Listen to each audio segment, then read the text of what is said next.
Ikibazo cy'ingutu kirongeye kiravutse hagati ya Etat Major Burundi FDNB n'igisirikare cya Congo FARDC nyuma kunanirwa gutsinda operation rutura y'igitero gikomeye bari bagabwe ku gisirikare cya AFC M23 mu gihe kwigarurira ibice byinshi bitandukanye bari ku kibuga cy'indege kugezwa ikigenzurwa na AFC M23. ubu tuvugana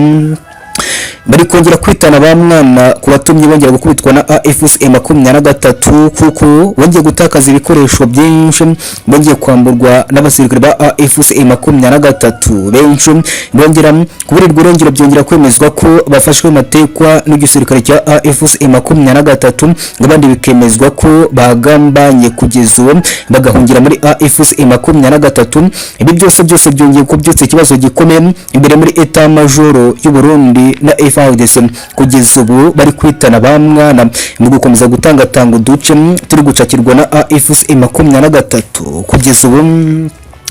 amakuru yamaze kumenyekana ko M23 kiyoboye ikibuga cy'indege mpuzamahanga kugeza ubu cya Kavumu ndetse anasubije ibitero byose bya FARDC byari kubagaho ku buryo bukomeye benshi mu gihe bari batangajwe ko byasize M23 itakaje iki gice. kugeza ubu tugiye kwinjira akantu kandi muri operation rutura ibikorwa byose bya FARDC byapfubijwe na AFC M23 udushya gitura tw'igisirikare cy'intare ndetse cyongeye guhana kwa resource ya FARDC nibyo kibyifashe imbere muri Etat Major yose ya FARDC. ibi byose turaje tubivuge. hagati imbere ku rugamba igisirikare cya AFC M23 cyongeye guhana abacancuro cyongera kubakubitira hari inzigo ndetse wongera gutitizwa bikomeye n'ibitero bikomeye cyane bya AFC M23. matekwa zongeye gufatwa amabanga yose ajya hanze n'ibikorwa byose by'abacancuro ndetse n'ababirigi ku butaka bwa Kongo muri bya bikorwa bitandukanye bya Kongo mbirigi byo gukomeza kugeza ibikorwa byose by'intambara kuri AFC M23 kuko uyu munsi abacakiwe harimo n'ababirigi kugeza bivuga ko bari bari operation ibikorwa byose kugeza byo gutegura ibitero kuri AFC M23. ni igitero gikomeye cyongeye gutegurwa neza n'igisirikare cya M23 kigaba bitunguranye ahari ibirindo bikomeye na defense rutura y'abacancuro byavuga ko araba Eric Prince. amakuru y'ingenzi twongeye kwakira akantu kandi ubwo kibaca kibona AFC M23 uduteno ndetse n'iki operation rutura yakozwe n'igisirikare cy'intare. ibi byose turaje tubivuge. hagati aho Kinshasa yamaze gusura amabanga ruturangiye gutitiza igisirikare cyose cya FARDC n'abambari bacyo yongera gusohora ubwo ki M23 yamaze gutegura ibigamba rukomeye n'ibikorwa byose byo kwataka FARDC ihereye mu bice byose bitandukanye bya Nord Kivu ndetse na Sud Kivu. ibi byose bigakorerwa mu bikorwa byose bya organisation n'ibikorwa byose byo gushakira ubwigenge Kivu zombi nyuma gukuraho ibikorwa byose bya FARDC no gucakira ibice byose bigenzurwa na FARDC. kugeza ubu yongeye kugaragaza ubwirinzi rutura bwa AFC M23 indege z'intambara ndetse n'ibindi bikorwa bikomeye birimo n'abasirikare bakanganye bamaze iminsi ngo bategurirwe icyanzu kuranirwa AFC M23 bongera bamena amabanga rutura igisirikare cya M23 nibigiye gukurikira imbere ku rugamba ngo kuko cyamaze gutegura intambara ikomeye cyane ku butegetsi bwa Kinshasa. ibi byongeye gutera ubwo abasirikare ba FARDC bari imbere ku rugamba kugeza ubu bongera gutitizwa bikomeye n'ibyago bikomeye bigiye kubazira mu bitero bya AFC M23. ese amabanga ateye ubwoba kugeza yongeye gutitiza Kinshasa bice muri Etat Major sa FARDC bivuga ko arimo kwimeninda byakozwe n'ubutegetsi bwa Kinshasa. ni ibihe korwa AFC M23 kuri nukuhe mu gutegura ibitero shuma byo kwigarura ibice byose bigenzurwa na FARDC. ibi byose ni uko mu nkuru zikomeye ni ku mutekano politiki na diplomasi ikaza inshuti z'akatwatumiye muze twongere tubane nuko kwa natwe mukanda like subscribe ni hasi gato kuri buto mutuku mukore no kunzugira ubundi mujye mukomeza kwa natwe 5 kuri 5 muri izi nkuru zikomeye. tubahaye ikaze. Igisirikare cya M23 muri Uvira kirabihuhuye cyamaze kuhageza drone ibihumbi n'abasirikare batabarika baje guhana bihanukire kwa resource FARDC abarundi ndetse n'abacancuro bari muri aka gace bafatwa nkararije ukomeye cyane ubwicanyi rutura bukomeje kwibasira abaturage batuye muri aka gace. ibi byose bigashyirwa kuri AFC M23 ikitiro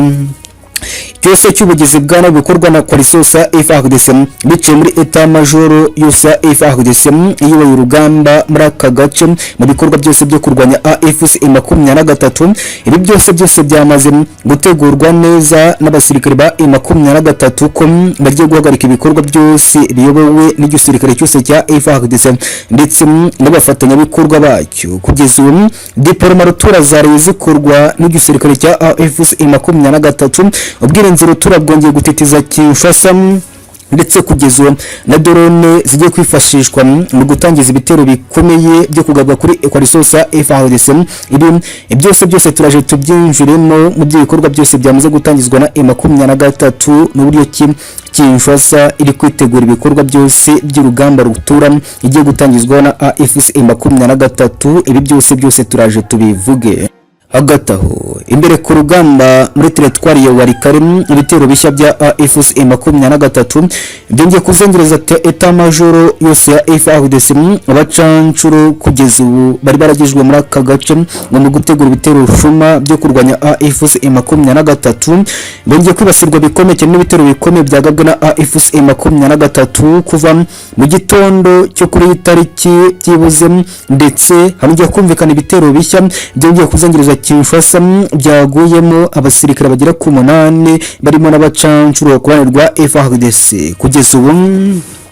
amakuru y'ingenzi aturuka ku rugamba rugira kwemezwa ifatwa ry'ibikoresho byinshi byacagiwe na AFC M23. Isuru rugamba n'ibitero bishya byagabwe n'igisirikare cya M23 byateguwe ite ni gute byifashe kuranirwa coalition FARDC. Ibi byose nabyo turabyinjiramo. Igoma mu murwa mukuru wa Kivu y'Amajyaruguru ugenzurwa na AFC M23 haraturuka amakuru menshi y'uburyo ki hari kwikangwa ibitero bikomeye by'ingabo za Kinshasa ziri kugira amajanja ibice bigenzurwa na AFC M23. Ibitero bya hato na hato bikomeje kugerageza kwibasira abayobozi ba AFC M23. Ese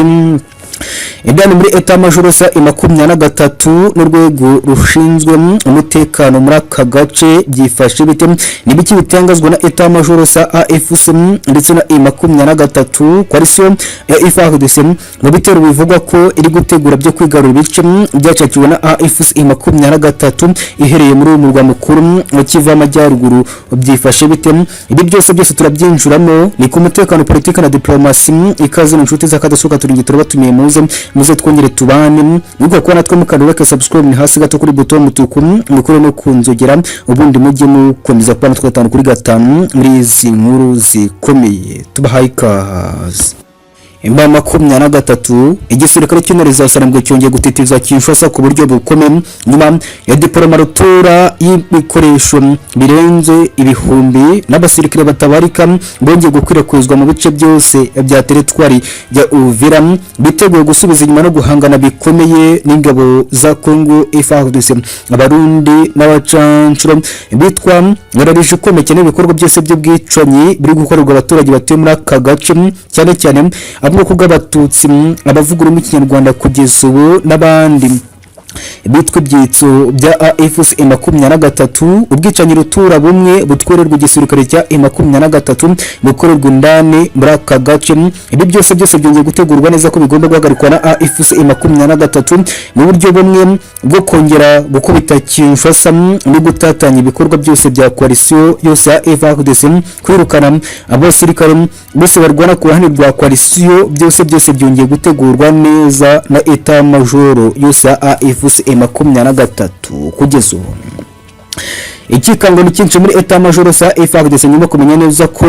kugeza ubu hari gukorwa reinforcement kuranirwa M23 kugeza ubu za diplomatura y'ibikoresho byinshi n'abasirikare abambere bongeye gukandagizwa muri teritwari ya Uvira n'ibitero bya mbere byongeye kwibasira coalition sa FARDC byongeye kurangazwa imbere n'igitero gikomeye cyo kongera gukuranaho itumanaho n'ibikoresho byose bikoreshwa mu itumanaho kuranirwa coalition sa FARDC mu guhanahana amakuru hano muri Sud Kivu. byongeye gukurikirwa n'ibitero shuma kandi bikomeye byakozwe na AFC M23 kugeza byongeye gusiga byibasiriye abasirikare bamwe bakora isosa FARDC abagera ku 9 kugeza bikemezwa ko baburi birengero bigakekwa ko bacekiwe na AFC M23 ambushe utura yongeye kwibasira kuri sosa FARDC igwamo cortege yaritwaye abasirikare ba FARDC baturukaga mu bice bitandukanye boherezwa kugeza ubu mu majyepfo ya teritwari ya Uvira ambusikade yongeye kwemezwa ko ngiye guhitana ikamyo ya FARDC ndetse na Egypte ebyiri za FARDC ibi byose ni ibikorwa bikomeye byongeye gutiteza Kinshasa na FARDC yongera gutinya kumenya ko yazibona AFC M23 ndetse no gukomeza gukora ibikorwa by'ubugizi bwa nabi ari kwishumuriza AFC M23 kugeza ubu. Ni inkuru nziza y'intsinzi ku baturage batuye muri aka gace bongeye kwishimirwa gutabarwa gukomeye kwijwi ryabo kugeza ubu byongeye kumvwa n'igisirikare cy'intare ya AFC M23 kigiye gucakira Uvira bagihindutse iracakirwa byihutiweho kuko ibikorwa byose bya gisirikare bigerereye kugeza ubu Kinshasa bice muri etat major sa FARDC yongeye gutitizwa n'ibikorwa byose ndetse byongeye kwemezwa ko yatangiye kuzinga utwangushe nyuma kumenya neza ko yazibona AFC M23 kugeza ubu. Byongeye kunugwanirwa ko muri etat major sa FARDC arimo abasirikare indani kugeza ubu bacakiwe na AFC M23 bari gutanga amakuru bakifashishwa mu bikorwa byose byo kumunga kwa resource ya FARDC. Ibi byose byongeye gutitiza kugeza ubu etat major yose ya FARDC by'umwihariko Lieutenant Generali wa FARDC ibikorwa byose muri Sud Kivu cyane cyane muri teritwari ya Uvira ni Irenga Kambanda wa FARDC wongeye gutabaza asaba umusada n'ubufasha bwo kumufasha kuza kwivuna AFC M23 kuko yongeye kurya karungu ku buryo bukomeye hagataho. Igitero gikomeye cyane cya M23 cyagabwe mu gitondo cya cyo kuri tariki ya 26 kikagabwa muri teritwari ya Warikare hafi ibirindo bikomeye bikambitsemo abasirikare ba FARDC ndetse n'abacancuro ngo bateguraga misurutura n'ibikorwa byose byo kwataka AFC M23. Ibi byose byongeye gushyirwa hanze n'igisirikare cy'intare n'amakuru ingenzi kandi akomeye cyane twatoje ku isaha 3:30 kugeza mu gicamunsi cyo kuri uyu munsi bikemezwa neza ko iyi operation rutura yakozwe n'abasirikare bagera kuri 71 ba AFC M23 n'igitero gikaze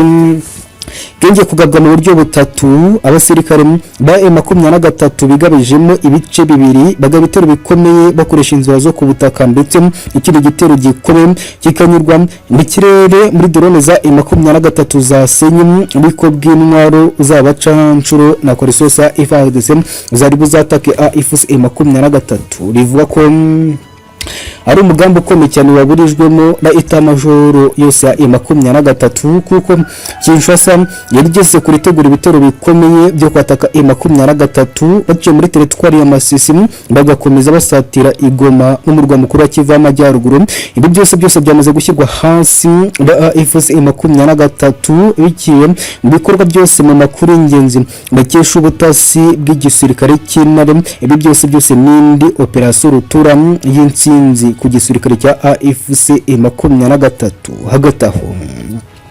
Ongeye kumvikana ikikango gikomeye cyane Igoma mu murwa mukuru wa Kivu y'Amajyaruguru ugenzurwa na AFC M23 kugeza ubu hari kwikango abaturage b'abagambanyi bakorana n'ingabo za Kinshasa mu gutanga amakuru y'ingenzi y'ibikorwa bikorerwa Igoma ndetse n'uburyo kimwe bikorwa na AFC M23 mu gucumbikira abambari ba Kinshasa bafatwa nk'abanzi ba etat major sa AFC M23 barimo n'abasirikare bakomeje kwinjira gisivile muri uyu mujyi no gutangira ibikorwa byose by'ubutasi no guteza umutekano muke muri aka gace kagenzurwa na AFC M23. Ibi nibiko muri raporo zikomeye zongeye gusorwa na AFC M23 bagaragaza iby'ibikorwa byose by'ubugwari by'abaturage bakorana n'ingabo za Kinshasa mu kugerageza guhungabanya umutekano w'aka gace. Ingamba zikomeye zongeye gufatwa n'igisirikare cya M23 n'ihuriro rigari rya AFC bica ubuyobozi buyoboye umujyi wa Goma kuko kugeza ubu ndazongera kwinjira Goma dahawe pasiporo n'ubuyobozi bwa AFC M23. Ibi byose n'amabwiriza mashya kandi yihutiwe yashyizweho n'igisirikare cya M23 n'etamajoro yose n'ubuyobozi buyoboye Igoma mu gukomeza gukaza umutekano muri aka gace kagenzurwa na AFC M23.